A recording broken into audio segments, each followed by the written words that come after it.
On a toujours rêvé de l'immortalité. On a toujours rêvé de se rapprocher de Dieu. Si ce concept est souvent fantasmé de façon utopique, en 1977, Leiji Matsumoto commence la création de son univers onirique, nous dépeignant les limites et les défauts de l'immortalité. Galaxy Express 999 prend place dans un futur où l'humanité a achevé l'immortalité technique, mais accessible seulement par une certaine partie de la population, laissant ceux qui n'ont pas les moyens de combattre la faucheuse croupir dans les bas-fonds. Néanmoins, il est possible d'acquérir un corps infaillible gratuitement en se rendant au terminus de la ligne de train Galaxy Express 999.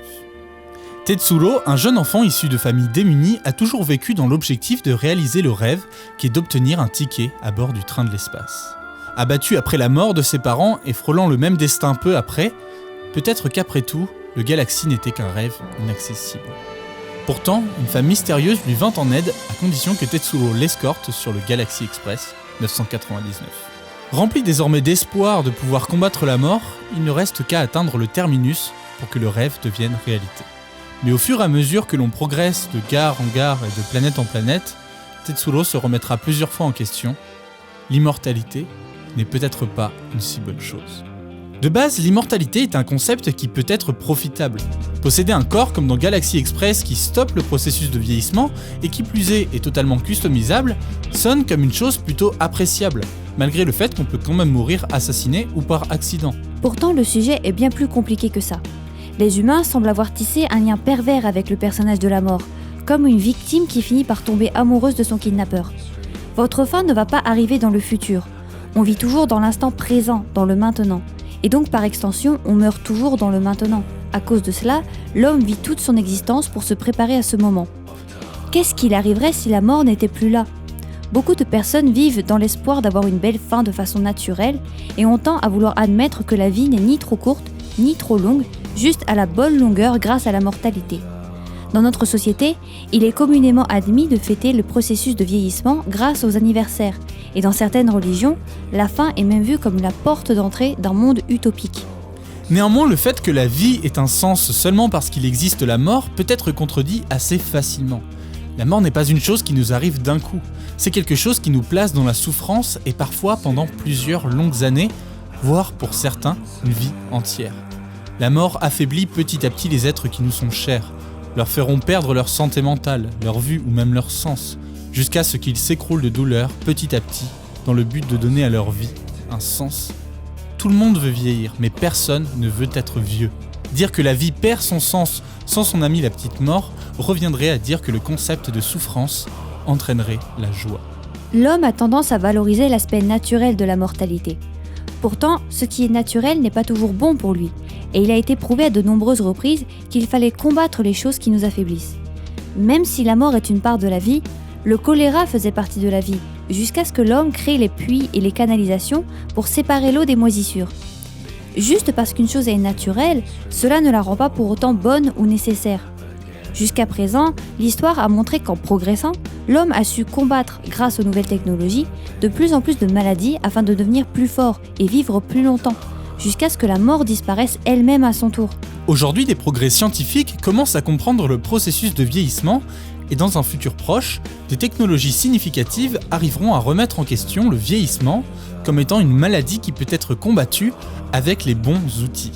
Et si ces outils pourraient devenir à leur tour immortels, alors peut-être que l'on pourrait se poser la question, quelles sont les limites de la mort et peut-on vraiment vaincre la faucheuse ? Pour les premières générations d'immortels, il faudra s'enlever de la tête que la mort est quelque chose qu'il faut accepter et qui va de pair avec la vie. Ça n'aurait aucun sens de fonctionner avec cette logique et donc de ramener la mort à une chose dont le monde devrait profiter. Ce serait comme vouloir ramener le choléra en supprimant les canalisations et les puits juste parce que cela faisait partie de la vie. Il faudrait que l'humanité voie la mort comme une maladie à combattre comme toutes les autres. Une maladie qui nous affaiblit et nous torture, mais pas dans le lointain, dans le présent. Pourtant, si l'on arrive à achever la fin du processus de vieillissement, cela ne veut pas dire que l'on ne pourra plus s'arrêter de vivre. Par comparaison, c'est comme lorsque vous étiez dans votre jardin étant enfant et que vous vous amusiez bien, jusqu'à ce que votre mère vous dise de rentrer. Achever l'immortalité serait arriver à rester un peu plus longtemps dans ce jardin, jusqu'à ce que l'on décide nous-mêmes quand on en a marre. Imaginez un monde où l'on puisse vivre éternellement. Est-ce que l'on ferait plus attention à l'écologie vu que nous serions ici un peu plus longtemps ?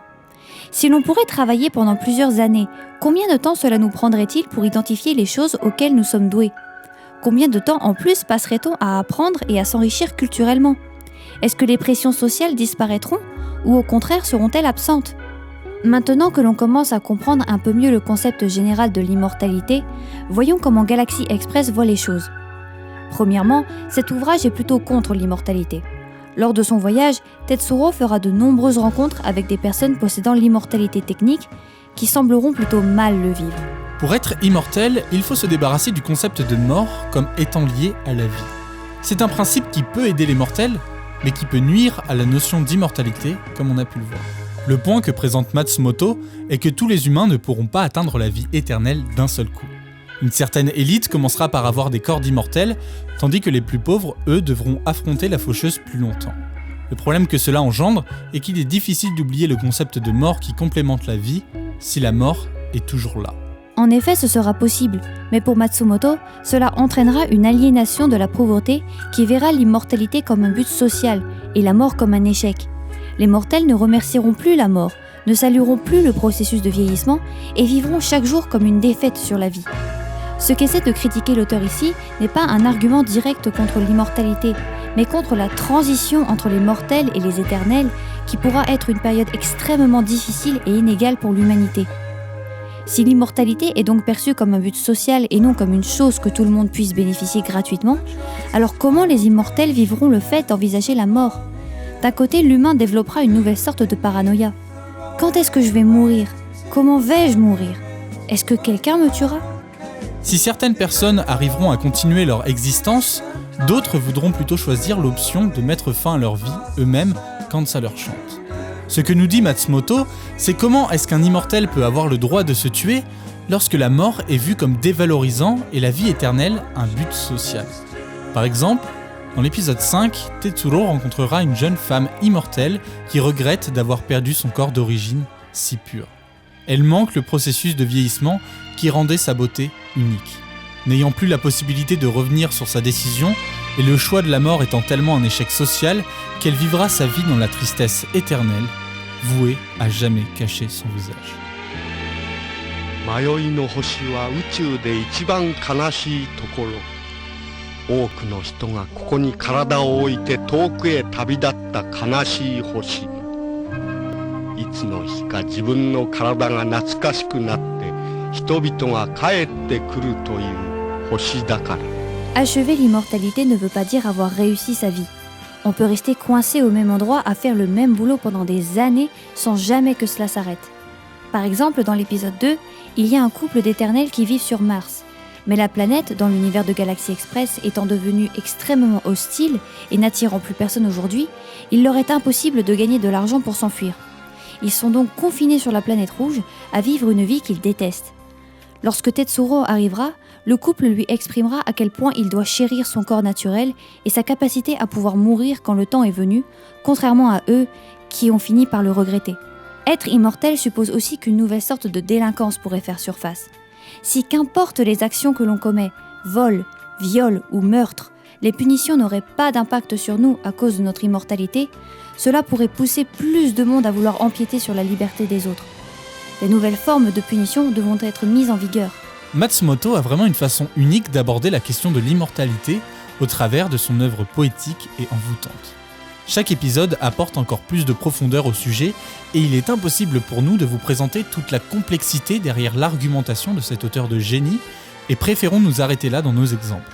Même si l'œuvre a pas mal vieilli, je vous recommande vraiment l'anime ou le manga d'origine car je suis sûr qu'en embarquant au bord du Galaxy Express, votre vision de l'immortalité, qu'importe votre position sur le sujet, en sera grandement enrichie.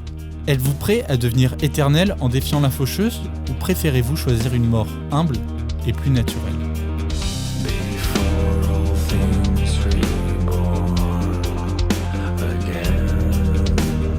Merci d'avoir regardé cette vidéo. Le script contient des passages traduits de la vidéo de CJP Grey et de Kurzgesagt in a Nutshell. Par extension, une partie de ce script leur appartient. On a utilisé ces extraits afin de répondre au point principal qui est le concept d'immortalité dans Galaxy Express 999. Cette vidéo n'est donc pas une recopie directe de leur contenu et certaines parties ont même été modifiées voire supprimées. Si vous voulez voir les vidéos originales sur Pourquoi mourir et la fin du vieillissement, les liens sont dans la description. Merci, à la prochaine!